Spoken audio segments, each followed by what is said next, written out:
This drawing started as blobs of different colours, but now it's starting to look like actual fur. So let me show you one secret how you can achieve this realistic looking fur with two simple tools. So here I've got some pastel mat and the same pencils. One is blended and one is not. So that's the initial difference between blending versus not blending. Okay, so pastel pencils, so if we take this orange Pitt pastel pencil, what they do is they lay down pigment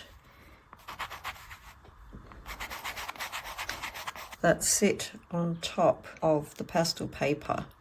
So you can see there it's just a bunch of little particles of pastel that are just sitting on the top of this paper.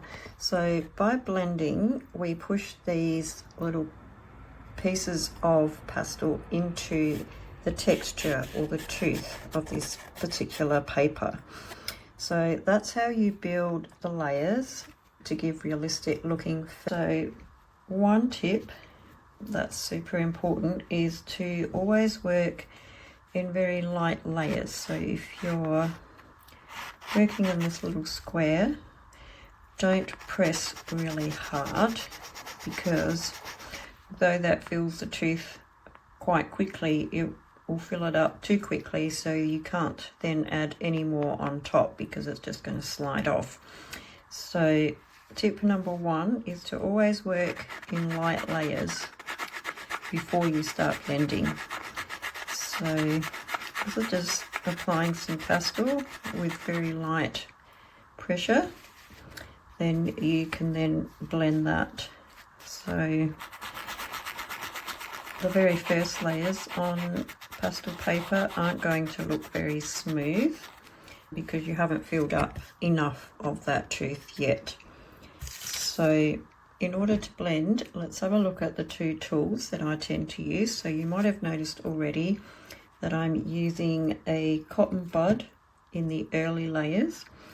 That's because it allows me to add a bit more pressure onto the surface and push that pastel pigment into the paper. So it makes it easier to get those initial layers down. But as I start to build the layers, so if we add some more on top, still using very light pressure here, but I'm just going to fill in some more of the tooth on this paper, so it's starting to get a little bit smoother. So I'm going to add a bit more. And by the way, if you're doing this with a pet portrait, make sure your actual blending is always in the direction of the fur. So if the fur is flowing this way, then I tend to blend in that direction. Just gives you a more consistent fur base to work from when you start adding the details over the top. So by this stage, I've probably got around the 4 layers down. Maybe. So when I've got a few layers down, I'll then start the blending. So one end of it is a pencil looking eraser tip, which I don't use, but the other end has a brush and it's fairly stiff, so it will blend, but it's also more gentle.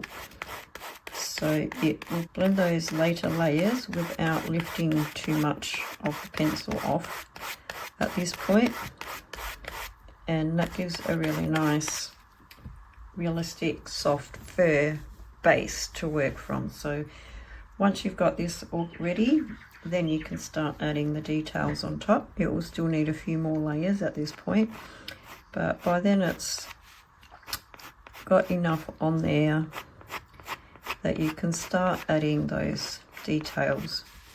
So that's how you create those soft natural transitions that you can start to see in this portrait that I'm doing here.